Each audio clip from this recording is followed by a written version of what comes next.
she's making Road Squadron, which I was super excited about. And they give this little tease of her saying like, my father's, fighter pilot, and this has been my dream and whatever.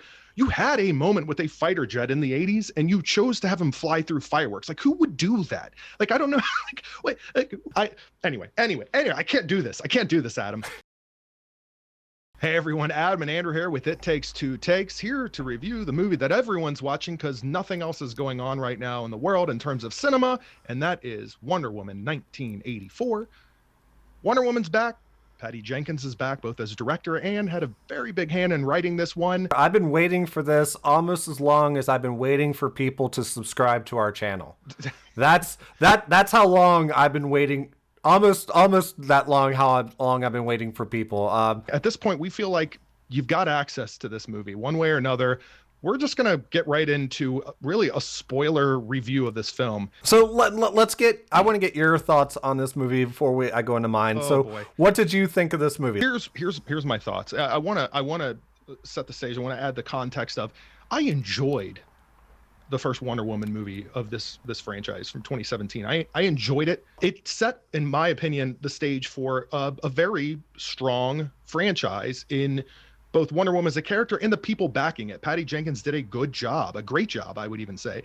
And the strong points of the film was really what I was hoping they were going to carry over into this one. And in this film, there's some of that, sure. Especially when they open up with the competition among the Amazonians and how they're, we've got a young Diana that is competing for, probably prematurely as we kind of learn. She has lessons to learn here, although we never really find out what that lesson quite is. But anyway, I love the mixing of the mythology. It feels so much bigger than what it really is if you wanted to sum it up as a superhero film. I was on board at that point.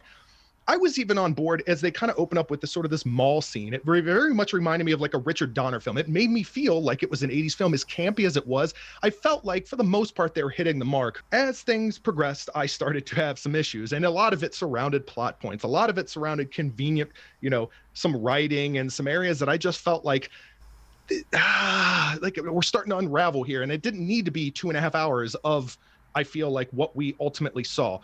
Did I hate this movie? No.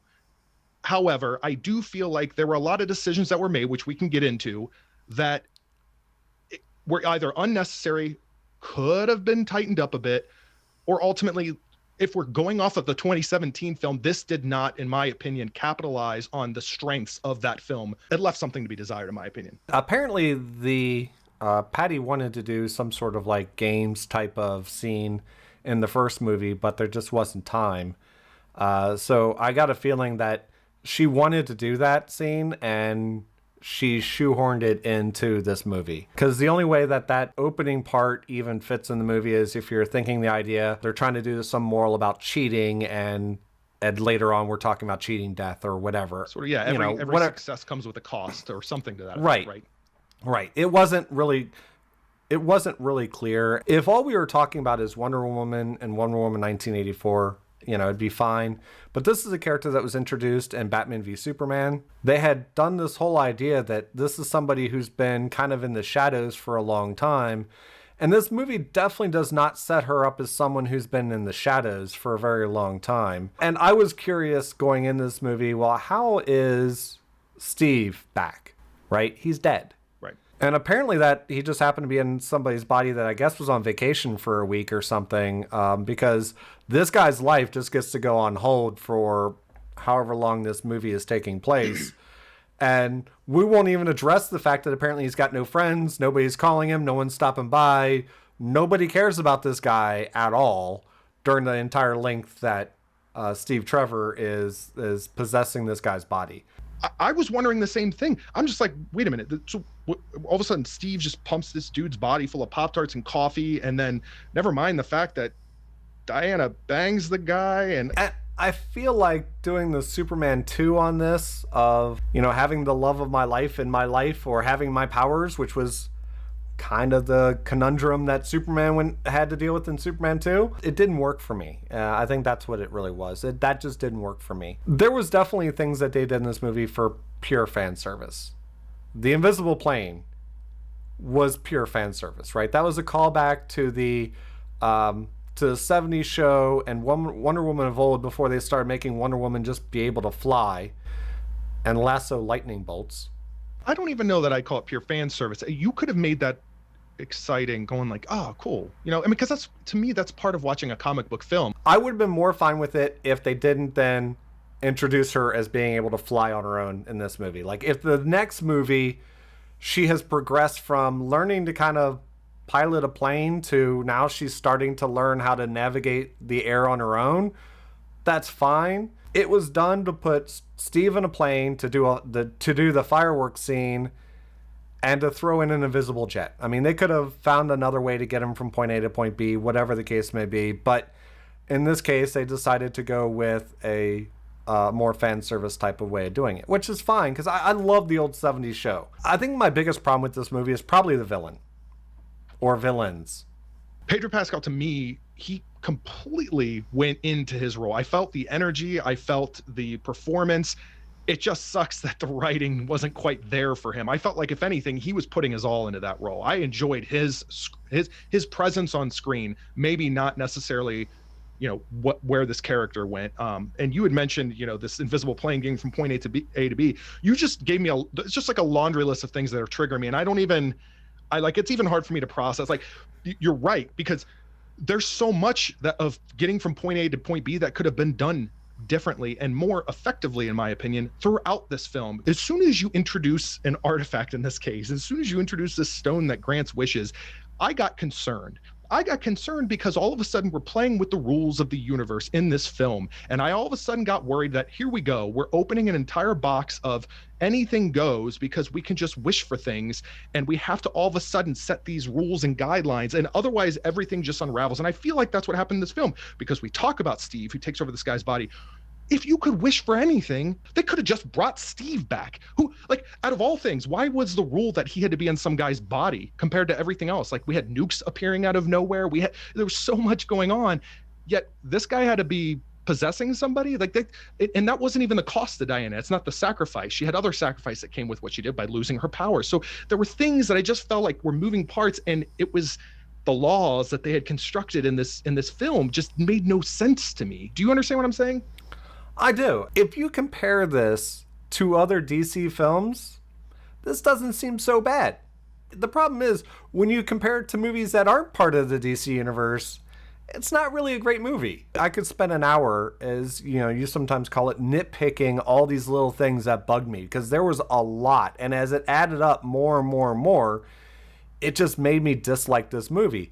And ultimately, the end of it isn't even really a fight with him, as much as you need to save your son, so you have to undo everything. But when he undoes it, the stone doesn't come back and everything doesn't go back to, well, I revoked my wish, so since I revoked my wish, I was never the wishing stone, then everything goes back to the way it was prior to this ever happening. No one even learns a lesson. I feel like that Maxwell Lord, like, he reunites with his kid who just appears out of the woods, and then what's the lesson learned here? Even Barbara, even Cheetah, like what like you mentioned, who apparently, when she goes into full Cheetah mode, her clothing becomes her fur, because as soon as she's out of Cheetah mode, she's clothed again. I've seen other incarnations of Cheetah where the character of Cheetah is actually, even though she's furred, is still actually wearing clothing over top.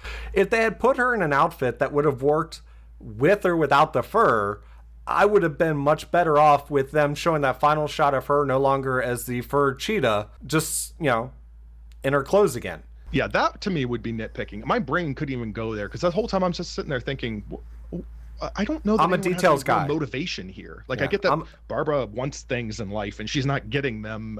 Okay, that's not a compelling villain to me unless you really up the stakes. And I felt like there were no real stakes that made sense to me in this film. And it includes Maxwell Lord. Like, okay, like he needs money. You know, he's been scamming people for his career. And like, they didn't even show his like childhood motivation until the very end, when he's got the lasso around him. Then you see his like childhood.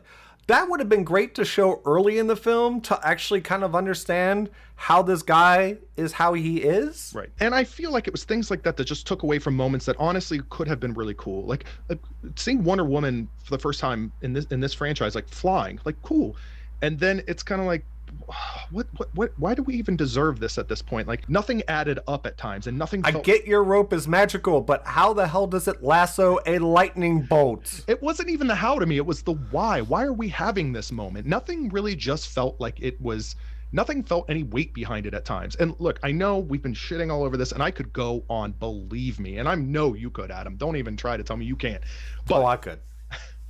The good, if there's any nugget to take out of this, is if you're a huge Wonder Woman fan, you're going to have moments that you're going to enjoy. You're going to have moments that are going to feel good. You're going to have moments that are going to give you that dopamine hit. I do feel like there's a certain lightheartedness about this that you could kind of glean from. There's a bit of charm to it, regardless of how goofy or over the top it gets.